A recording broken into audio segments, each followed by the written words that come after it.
queridos hermanos sacerdotes, señor cura párroco, querido don Rafael, queridos confirmandos, padres, padrinos, hermanos y hermanas en el Señor. Cualquier día es bueno para confirmarse, porque cualquier día es bueno para recibir el Espíritu Santo, para recibir los sacramentos. Pero es verdad que hoy es un día especialmente bonito. Con estas primeras vísperas comenzamos a celebrar la solemnidad de Jesucristo, Rey del universo. Esta solemnidad es el final del año litúrgico. El año litúrgico no empieza el 1 de enero y termina el 31 de diciembre, sino que empieza con el tiempo del Adviento, de la preparación a la Navidad, y termina con esta solemnidad de Cristo Rey. Podemos decir que si todo el año litúrgico es un gran canto de alabanza al Señor por todo lo que nos da, por todo lo que nos regala, por su gracia, por su amor a lo largo de todo el año, esta solemnidad de Jesucristo, Rey del universo, es como el amén. Es como la Iglesia nos invita a mirar a Jesucristo. Hemos escuchado en ese canto precioso que escuchábamos en la segunda lectura de la carta a los Hebreos, de Jesucristo, dice, es el alfa y la omega, el principio y el fin. Por eso la Iglesia hoy nos invita a decir, si todo el inicio de la fe está en Jesucristo, también la meta de la fe, la meta de nuestra vida cristiana está en Jesucristo que es Rey del universo. Es verdad que cuando preguntamos ¿y qué significa que Jesucristo es Rey? ¿Es Rey según este mundo? ¿Es Rey como los reyes, como los hombres importantes de gobierno de nuestro mundo? Pues lo ha dicho el mismo Señor en el Evangelio, mi reino no es de este mundo. Evidentemente Jesucristo no es rey al estilo del poder humano, sino a otro estilo. Jesucristo es rey en otro sentido. Jesucristo, y si vamos nuevamente al Evangelio, Jesucristo es rey en el testimonio de la verdad. ¿Por qué ha venido el Hijo de Dios al mundo? Para salvarnos. El Hijo de Dios, Jesucristo, es el enviado del Padre para salvarnos, para recordarnos, y por eso es Rey de toda la creación, para recordarnos por qué y para qué fin Dios ha creado todo lo que existe, y por qué Dios quiere llevar a plenitud todo lo que existe. Por eso nosotros podemos afirmar, Jesucristo es Rey. Lo ha afirmado él mismo en el Evangelio. Cuando Pilato, de un modo prepotente, casi podíamos decir, lo provoca, ¿acaso tú eres rey? Y fijaros cómo le contesta Jesús, ¿eso lo dices por ti o te lo han dicho otros de mí? Y fijaros cómo, podíamos decir en un lenguaje muy coloquial, Pilato se mosquea. Yo no soy judío, no me vengas con historias, yo te tengo aquí delante de mí porque te han traído los de tu pueblo, porque no te aceptan los de tu pueblo como rey, haciendo referencia en el recuerdo a David, y le vuelve a preguntar, ¿tú eres rey? Y Jesús contesta, tú lo has dicho, yo soy rey. Por tanto, la realeza de Jesús es afirmada por él mismo. Para eso he venido al mundo. Queridos hermanos, la realeza es también una misión. Es misión del Hijo. Es ser testigo de la verdad. Porque la verdad, queridos hermanos, ordena todas las cosas poniendo cada realidad en su sitio. La mentira es lo que nos desordena. Vivir en una mentira siempre nos hace daño, porque nos impide ser nosotros mismos, porque nos impide vivir según lo que nosotros somos.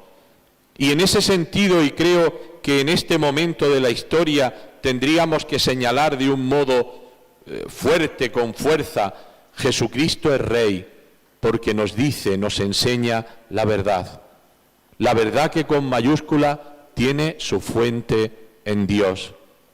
Porque Jesucristo nos ha dicho que Dios es nuestro Padre. Y si Dios es mi Padre y tu Padre y el tuyo, significa que tú y yo somos hermanos. Y por tanto tenemos que vivir como hijos y como hermanos. Queridos hermanos, vivir sin la referencia paterna, vivir sin la referencia a Dios nos confunde.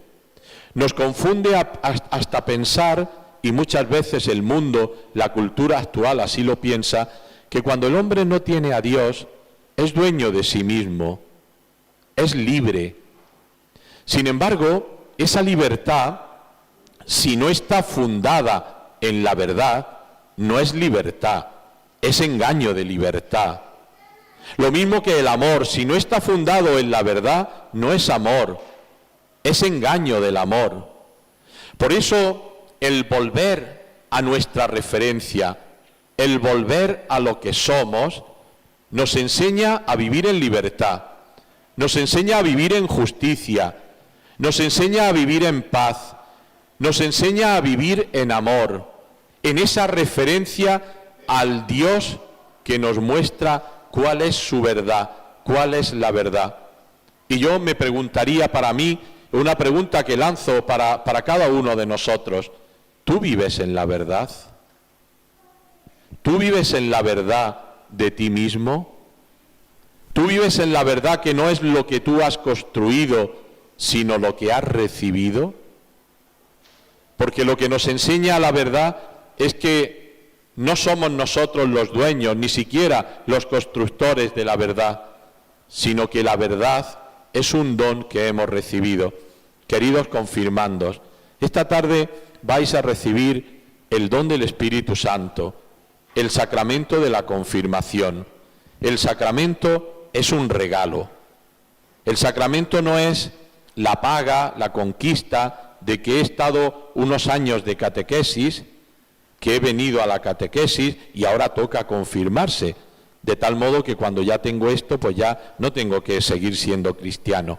No, la fe y los sacramentos son un regalo, son un don para que viváis según lo que sois, un don que el Señor los da para haceros mejores, para identificaros con Él.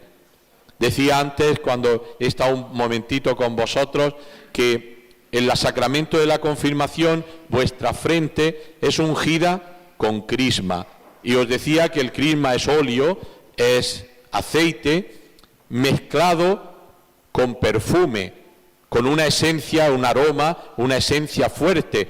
Y el crisma huele.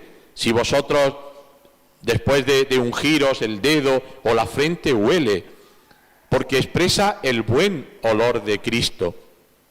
Porque eso expresa que la confirmación os consagra a Dios.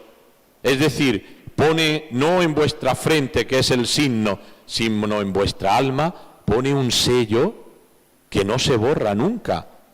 Ese sello no se borra nunca. ¿Y para qué es ese sello?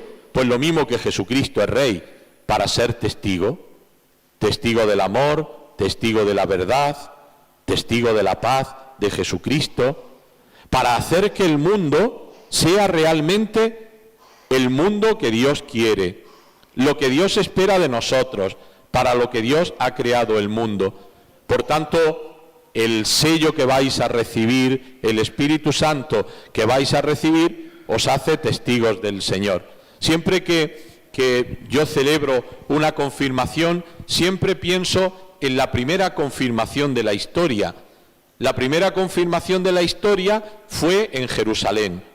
Los discípulos estaban reunidos y tenían todas las puertas porque tenían mucho miedo. Tenían miedo a los judíos, nos dice la Escritura. Sin embargo, cuando el Espíritu Santo viene sobre ellos, ya no tienen miedo. Salen al mundo entero a predicar el Evangelio, y con las dificultades que había de comunicación en aquel tiempo, al poquísimo tiempo, a los pocos años de haber muerto y resucitado el Señor, aquellos discípulos están en el centro del entonces mundo conocido que era Roma, y eran valientes. Queridos confirmandos, ese espíritu de valentía, ese espíritu de fe, eso lo vais a recibir vosotros. Vais a recibir un espíritu de santidad, el espíritu que han recibido todos los santos y que hemos recibido todos nosotros. ¿Dónde está la diferencia entre un santo, que por cierto los santos no son de escayola, no son de madera, sino que los santos son de carne y hueso? ¿Dónde está la diferencia? La diferencia es cómo recibes tú el don. Si tú hoy recibes el don del Espíritu Santo y lo dejas que caiga como en un saco roto, el don se pierde. Pero si tú lo cultivas en tu vida, tú puedes hacer obras grandes como han hecho los grandes santos de la historia, de toda la historia de la salvación.